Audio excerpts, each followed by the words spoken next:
It's a wet and beautiful Wednesday morning in Lagos, the economic capital of West Africa, and you're welcome to Enterprise Morning on Enterprise Television. I am Kendi Bodering. And I am Henry Igwebike. All right, we will kick off with today's newspaper review before diving into the main conversation of the day. Trust me, you don't want to miss a moment. You can join the conversation by dropping your comments, liking, and following us on all our social media platforms at Enterprise TV 7. Joining us to share the matters at hand is Innocent Aduluba. He's a journalist and also a public affairs analyst. You're welcome, sir. Good morning, Innocent Aduluba. It's my pleasure to retain my shirt again. It's been a while, actually. Yeah. Yes. Thank you. We were running around to keep our in-laws happy. It's necessary. That's very so Welcome interesting. once again. So glad to have you join us as always. And of course, we kick start today, interestingly, with the newspapers. We have 3 newspapers right here on our desk, and let's start with the Vanguard newspaper for today. We have the big story: 14 banks fully meet new capital requirements. That's coming from the CBN. Okay, we have Natasha Akpoti-Udoha storms Senate office, resumes duties.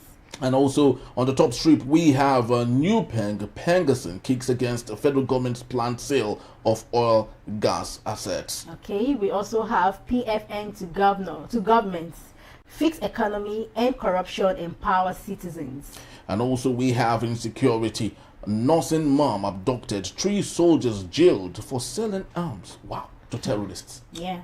So we also have Tinubu seeks reform of global financial architecture. And equally, we have the 2 images there, and that is the call to bar to Nyesom Wike's son. His first son was called to bar. Yeah. The family of lawyers. Nyesom Wike himself as a lawyer, the wife as a judge, and the son a lawyer. I love to believe the daughter is equally preparing to be a lawyer too. Well, we hope that they take advantage of that for the good and greatness of the country. Yeah. Innocent, let's get to Natasha. It's trendy, and I think we'll talk about it. Natasha Akpoti-Udoha storms Senate office, resumes duties after 6 months. Well, in many quarters, I want to believe people will begin to acknowledge Natasha as a heroine of democracy. The woman remained unbowed since Thursday, 6th of March, when all of these infamous chapter began. It's down to sentiments, it's down to claims, it's down to allegations and counter allegations, and I think she dared to toy with the biggest devil, the Senate President. I think there were instances as well of the other Labour man from Edo State, I think Imasuen. Yeah, Imasuen, yes, Imasuen. So in between there have been lots of ridiculous anticlimax. Natasha Akpoti-Udoha is complaining and suing Senate President and Imasuen. The Office of the Attorney General of the Federation is coming in defense of the duo. Yeah. And constitutionally, that office is not to defend individuals. You know, and I've not heard either student lawyers or practicing lawyers or any SAN publicly floor that drawback. You know, so the saga also, if you look at it, there are many takeaways. Okay. There are aspects of democracy, aspects of constitutionalism not contemplated at birth that can be bettered by the aftermath of conflicts. So I think we should not blacklist any of them, but should look at the gains that can advance Nigeria's democracy to a higher pedestal. Okay. Okay. Speaking of this, speaking of democracy, right? So let me ask you this question: can rival politicians, right, seek injunctions, against a resumption? Is it possible? Everything is possible. The court is where you go to seek redress. So if a rival politician is not comfortable with her resumption, you go to court. It will be addressed there. You file and sue. I mean, this doesn't need a subpoena like a court summon. Once she's sued, she'll show up. And I think Natasha Akpoti-Uduaghan, had a distinguished senator, we must say, knows her rights. She knows her audience. She's a female lawyer. And the beauty of this resumption is that the constituency where she represents can now find somebody representing them again. There's been a 6-month vacuum, you know, and that is also a disenfranchisement, a deprivation of the right to representation at that level with the absence of Natasha all this while. She's also, to some extent, an Amazonic political Maradona, outwitting all of the government outfits to visit her people in that chopper the other time. Like I said, so episodic. Yeah. You open one chapter, it overlaps into another, but we should look at the gains for democracy. And it's about what is described as fundamental human rights. It has a single definition worldwide. It's in the Constitution of the United Nations. It's in national constitutions, regional bodies, as legally sanctioned claims of individuals. Legally sanctioned claims of individuals. So when Lady Natasha tells you a male, the Senate is assaulting her sexually, did we go by this definition? Did we attend to her legally sanctioned claim enshrined in the... Did we listen to her? Did we treat the merits and the demerits? Did we sieve these comments? Did we create a forum for fair hearing? The legal term for that is audi autorem partem. You hear ye the other part. I call it hear both parties. Was there a fair platform for hearing of the... Were there amicables? Because she may have returned. If the rough edges persist, it will be a precarious safety for her. Innocent, we can't tell the story of Kogi without mentioning this wonderful woman. You know, she contested against Yahya Bello severally in 2015, 2019, and so on and so forth. I'm not holding brief for Senate President Godswill Akpabio and the team of other colleagues within the 10th Assembly, but a situation where an individual seems to want to overstep her grounds or flexing her muscle so much that is becoming nuisance or constituting nuisance value. What do you think any civil society should, how do you think they can handle such a case? Because that is what the Senate is seeing in the life of Natasha Akpoti-Uduaghan. Do I understand you to mean the Senate sees Natasha to some extent as a nuisance? Exactly, because her behavioral traits, you know, according to what we see people say, especially those that were present when all of this happened, it's not really palatable. So how do you think in 2025 we can handle people who might really not conform to the rules of engagement? Well, I think at some extent, at some stage, Natasha was flatly guilty at some stage. As in, you could see the clerk saying he had already informed her to move seat. I think because of someone defected. Yes. I'm trying to get the man. Is the that should be Delta State. Yes. Yes. When the Delta people shift camp with their governor, Sheriff Oborewori, the famous Honorable Ned Nwoko, Senator Ned Nwoko, famous for husbanding that beautiful young girl, Regina, you know, had moved. So if you look at with those letter proximities, Ned, Natasha, you know. So at that stage, within that explanation, we could fault Senator Natasha not responding to moving accordingly, being the custom in the Senate where these kind of things happen, being the custom You know, I think there was a time we saw some altercation involving the same Senator Godswill Akpabio. Then, in the 7th or 8th Senate with Senator Bukola Saraki, you know. So and he apologized, actually. Senator Godswill Akpabio, then Senator, apologized to the office of the Senate President. That's where I'm going. That yes, at that within this scenario, the non-apologetic posture of Senator Natasha Akpoti-Uduaghan makes her culpable. You understand? But some of her complicity were beginning to enjoy erosion when other legs began to come into the matter. Sexual harassment, you know, like she was being, if I should, you know, power comes in 3 formats. If you are a political scientist, it is either coming as force, domination, or manipulation. And one of these was present in the form of domination. So by the time, and then there was a lot of feminine sympathy nationwide and beyond to the rescue of Natasha. And by then, the situation begins to come in various complexion. And when it becomes rainbow like this, people are on different spectrum. So if Senator Natasha on the spot, like Senator Akpabio then, after all the altercations, had apologized, that may have been laid to rest. She ended up being marched out of the chamber, and from then it has spiraled, leading to her eventual suspension.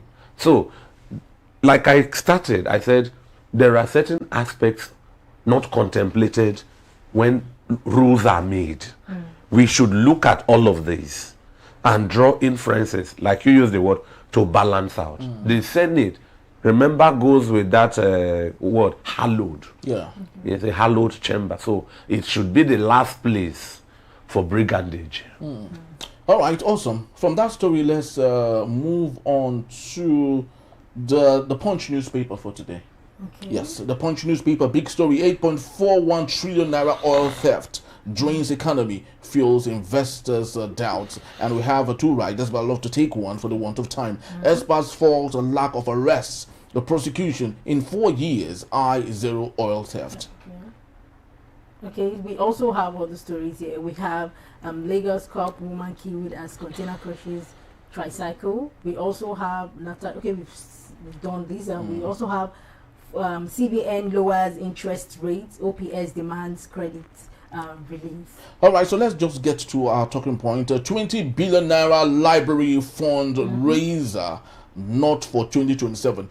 Remy Tinubu, Innocent Adoluba, our famous artist, Burna Boy, would say in pidgin, you go explain, tire.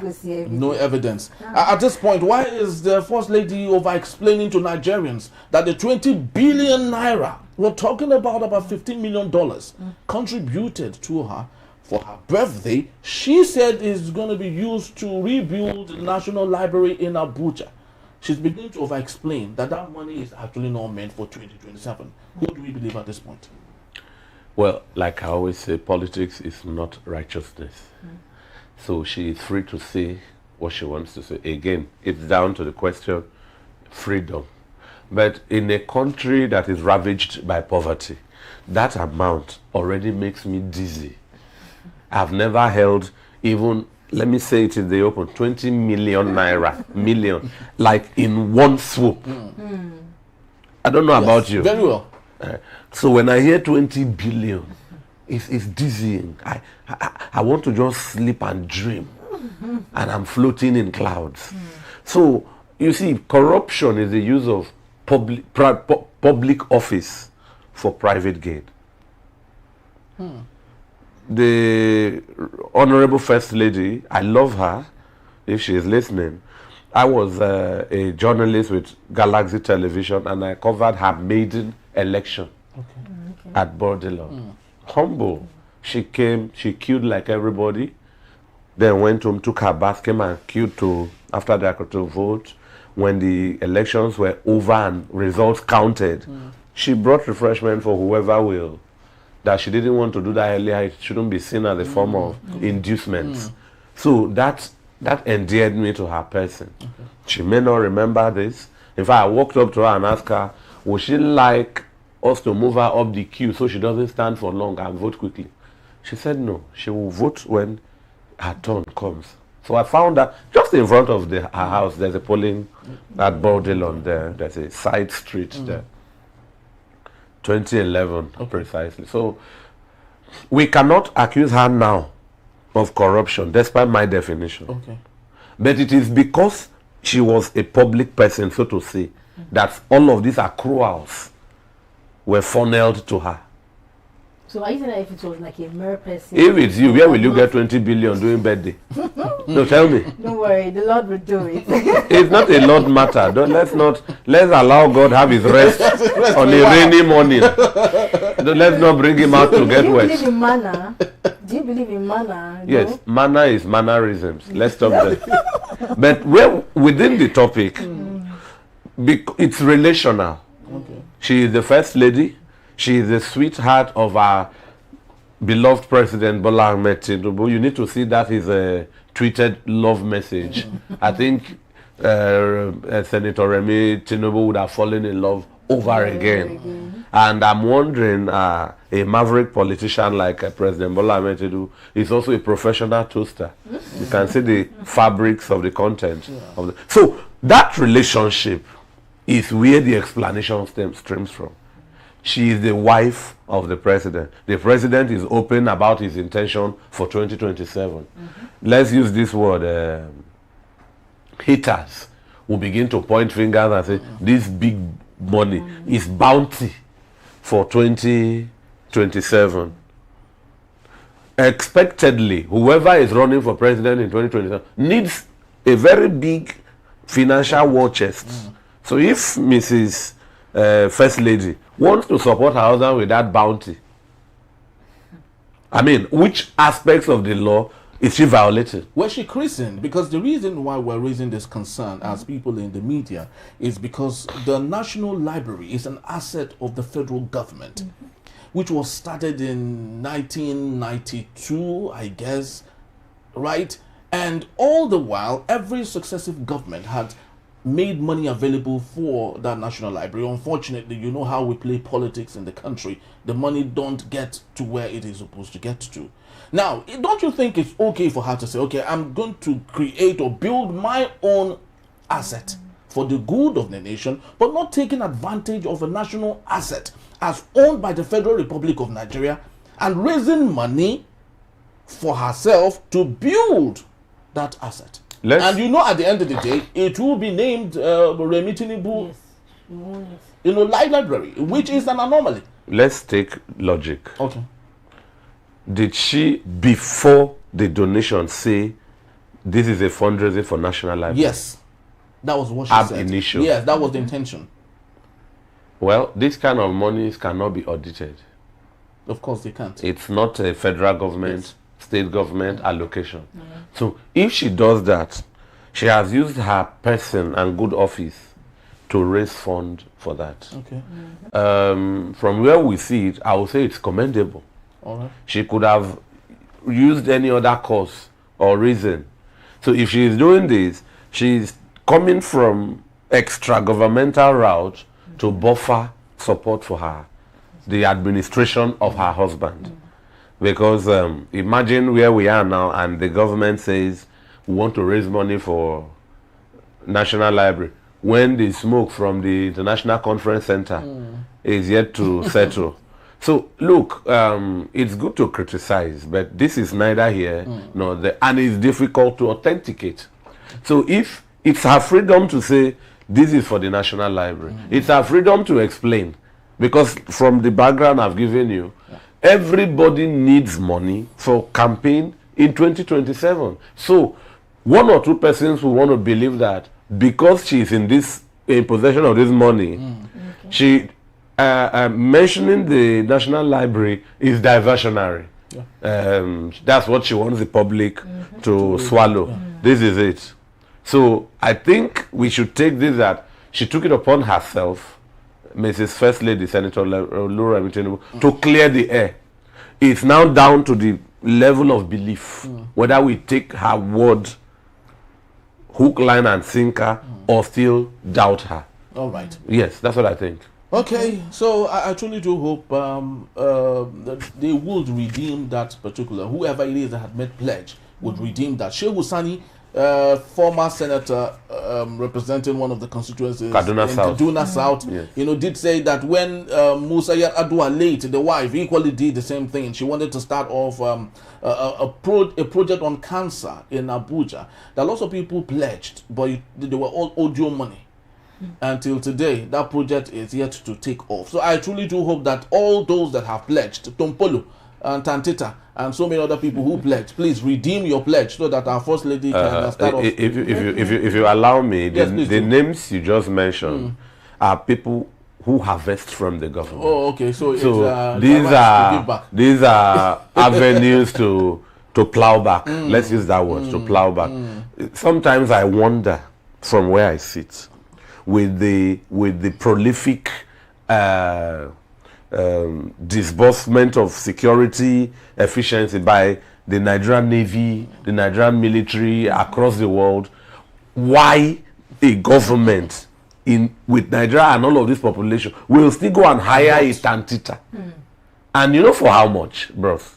You know, so it is that means whatever the government is doing, it is cultural for Tantita to turn up. These are the kind of avenue for them to tithe back, since the government is not a definitely. church. Yeah, throughout last week, you know, from Monday to about Friday, he took all over. He took the front page of the newspapers all through. You remember too, congratulatory sometime too, when toward the Democracy Day we couldn't get content for analysis. Tantita took all. He who pays the piper.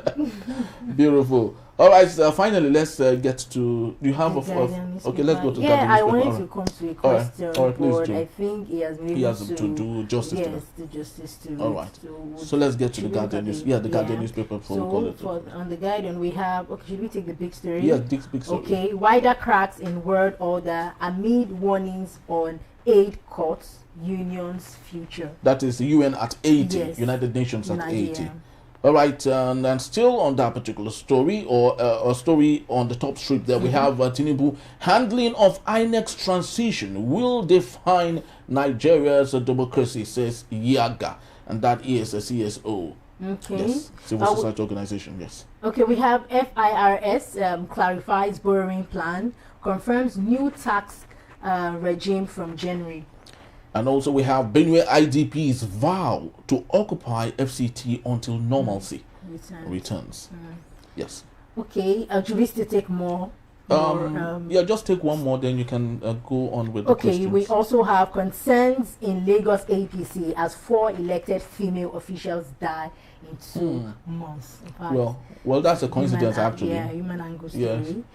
All right. And we also have high blood pressure puts 1.4 billion people at risk. WHO warns. All right. Organization. So much interesting stories here, but Innocent, let's get to Tinubu's handling of INEC's transition. Will define Nigeria's democracy, says Yaga. Mahmoud Yakubu is about to leave the office. By next month he should go, and someone else will take over. According to section 1911 of the 1999 Constitution as amended, it is the dictate of the president to nominate who would succeed that particular position. It's still a very big problem to our electoral process. How that a man who is part of the vying process, contesting, would employ a referee to come officiate a game he is part of.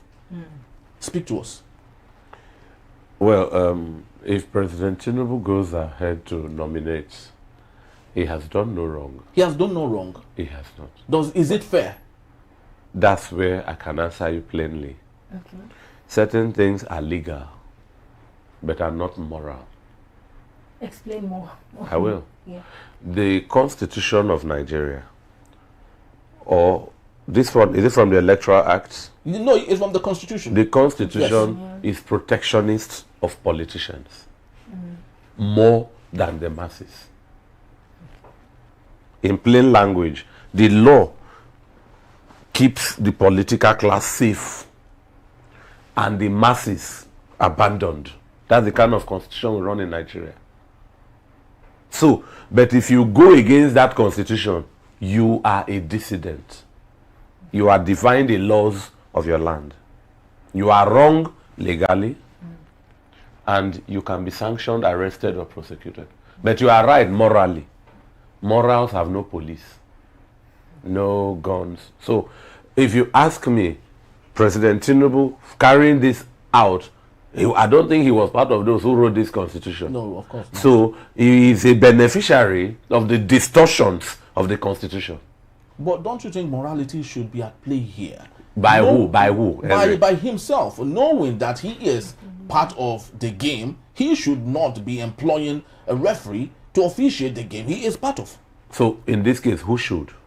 It should be the dictates of the people. Which people? Nigerians should select, should nominate, should carry out whatever electoral process that should bring in the election. Let me interrupt you. Yes. Nigerians can do it at the level of the electoral college.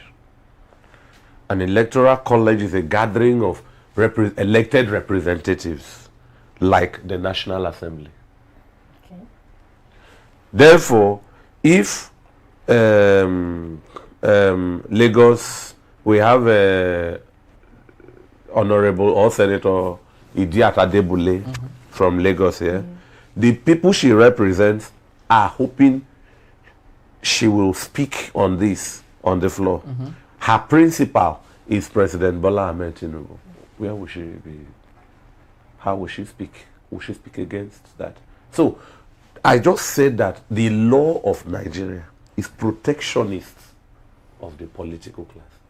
The people have surrendered their sovereignty to their representatives to speak for them. They are killing in Benue. They are killing in Plateau. You would think the senators, even within the states, the House of Assembly, where people have elected their state people, will be speaking against this killing. You won't hear anybody. You won't hear. Oh, there's a beautiful port in Calabar. I played in that port between, say, 1990, 1993, 4, when it was being built. As a boy, bathing in the rain, barefooted. If you Google it, it's there. Oh, Cross River governors, Donald Duke, Leah Limoke, the Professor Grandma Ben Ayade, and the current governor. Have you heard any of them vehemently saying, open this port so at least our people here can be gainfully employed? Majority of those who import goods into the country are Southeasterners, apprentice, spare parts. Somebody from Aba to Calabar is 2 hours. He comes to Lagos, imports his car. God help him, there is fuel scarcity. He will use that car and look for fuel, then drive it back to Aba, just 2 hours to a port. 15 hours now from Lagos to... Have you heard the senators from Aba, Imo, Ebonyi, Anambra, Enugu, Delta, Bayelsa, Rivers, Akwa Ibom, or the governors saying, there is a port in our backyard here. Open it. Have you heard a concert of voices aligned towards shouting that this port here should be open to favor, hear the word, our people, the people, the masses? Have you heard? So that's why we in Nigeria we are existing under the paradox of representation. So are you saying that there's a lot of information here? No, the information is clear. I'm going to talk about one of the headlines you mentioned when you said United Nations at 80. It's there too. Yeah. It's not a Nigerian thing. Yes. The law protects those it chooses to protect. And let me expand it further. If you go online, with due respect to content, you will see infants with their heads sliced, women killed by Boko Haram, killer, Fulani headsmen and all. villages burnt. I mean, it's all of that. Yeah. Then you hear that the government who arrested people today release them tomorrow, that they repented. In some cases, absorbed into the police and the army. Such demented people wearing the army clothes. If I fight one of them, what I have done is illegal, but moral. That's the basis of the explanation. They are legal representatives of the Nigerian military. I am, in quote, a bloody civilian fighting the military. That's the explanation. I'm telling you that there is one thing that something is legal. It's another thing that it is moral. And so, you will hear people who are sympathetic to the aspirations of President Bola Tinubu will tell you he's not the one that made the law. And that's final. So, what you expect him to do, you are expecting somebody eyeing a smooth sailing to second tenure to botch his own plan, Henry. That's a difficult possibility. But the truth remains, how far would we continue in like this? Because what we would keep having is round pegs for square holes, and it's not going to work for us. A quick one, Harry. Yes. The people who can fix this are not interested in fixing it. And who are they? The Senate. That's where it can be fixed. And why do you think so? Well, the loyalty is railroaded in one direction. Any member of the present majority party, the APC, asking for a reform, the type Henry is looking for, is a dissident of that party.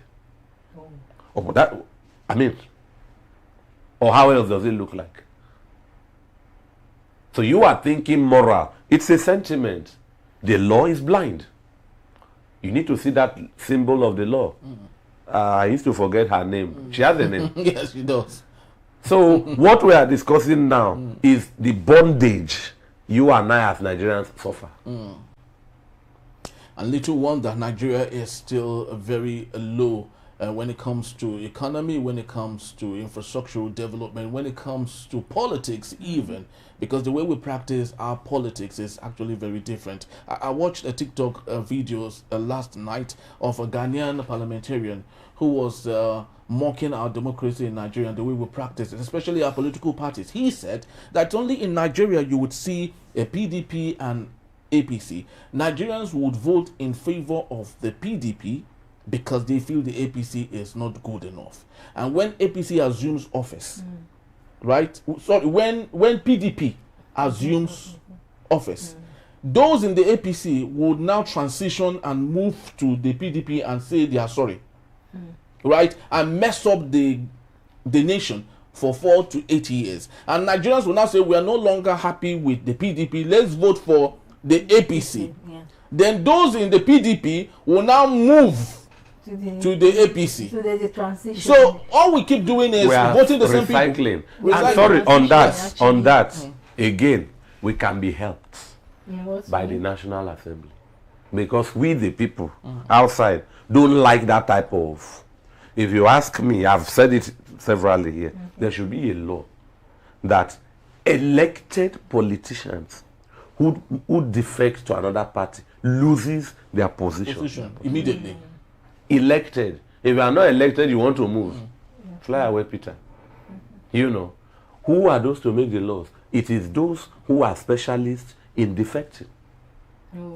They are our senators. They are our governors. So that is where our law is in the hands of those who don't connect with those who we claim are representing us. And I said it is a paradox of representation. Very sad. I'm sorry, on the United Nations, let me be quick. At 80, please, yeah. In 1945, 51 nations gathered to birth United Nations on the brink of 2 world wars. Each one ended by Russia, either as US, then as Union of Soviet Socialist Republic. In fact, it was a Russian armistice that ended the war and Hitler surrendered. So Russia has been instrumental, however we perceive them. Last night, against 51, 103 nations converged. Now, again, I said certain things don't seem contemplated from the beginning. At the time, the United Nations were united. And administer global peace through the United Nations Security Council, and the crux of every policy ends with the big five as regards veto. The United States of America, the United Kingdom or Great Britain, France, Germany, Russia, and China. Oh, At the time, the Chinese veto was domiciled with Taiwan, known as Formosa, because China was very, very, the world at the time were not maybe too embracing of the Chinese social communism. yes. Communism, I was going to say socialism.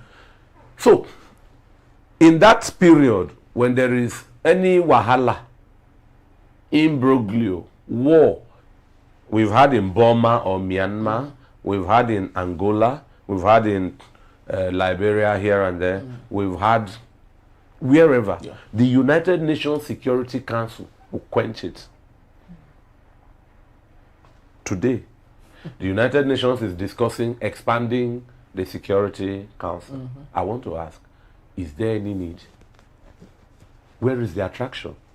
There is a war going on in a genocide going on in Gaza. America is one of the veto in the United Nations Security Council. America has been established by several countries as being complicit in this war, to the extent of their patronage of Israel, weapon-wise. Has the Security Council done anything? Women, children die by the day. And they sit back and watch. And I know that we must absolve Israel. Israel was first of all attacked and invaded by Hamas. That must be established. But at least the security can check Hamas effectively, and then tell Israel, okay, what you have done is enough to some extent. Have you heard that? Last night, President Trump declared that his administration has ended over 7 wars. That should be the comment of the Secretary General of the United Nations, not the president of a single country. Yes. Because they are United Nations. Exactly. President Trump also said Europe should back Ukraine to win Russia. So Europe while now being takes an ally, while being a one-on-one ally with Vladimir Putin. So Europe takes instructions, as it were, from President Donald Trump of the United States of America, instead of as a regional or continental member